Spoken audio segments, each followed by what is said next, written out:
Next one, we want to key in about the expenses. Checks were issued for the following expenses, meaning that we paid all these expenses by check.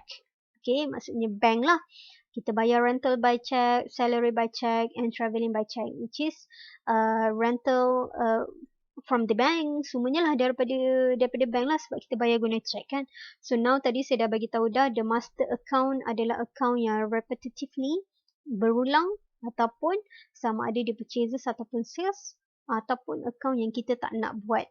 Okay, it depends.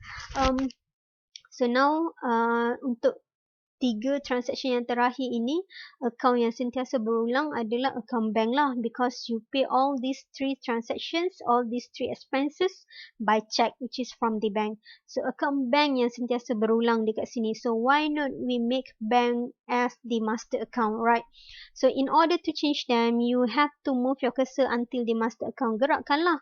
Okay, move your cursor guna arrow button tu sampai dekat master account, and you delete. Tekan button delete in order to delete the digit here. Okay, you tekan button enter in order to show the account listing.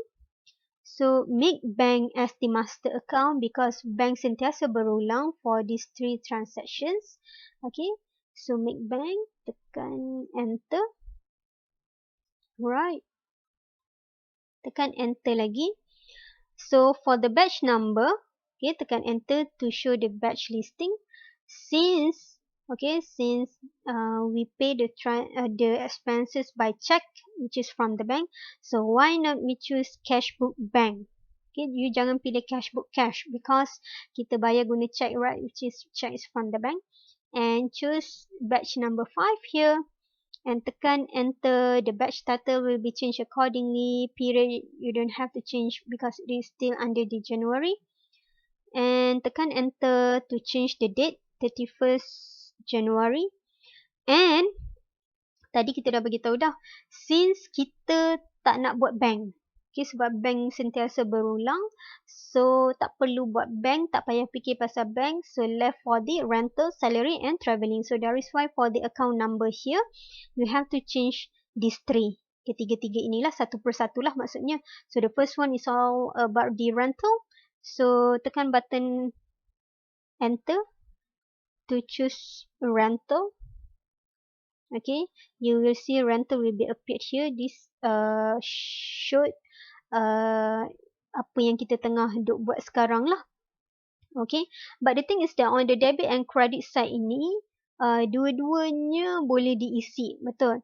Cuma hintnya sekarang ni, because since we pay, kita bayar, meaning that bila kita bayar, bermaksud duit kita semakin berkurang, so it should be on the credit, right? So supposedly bank berada di credit lah.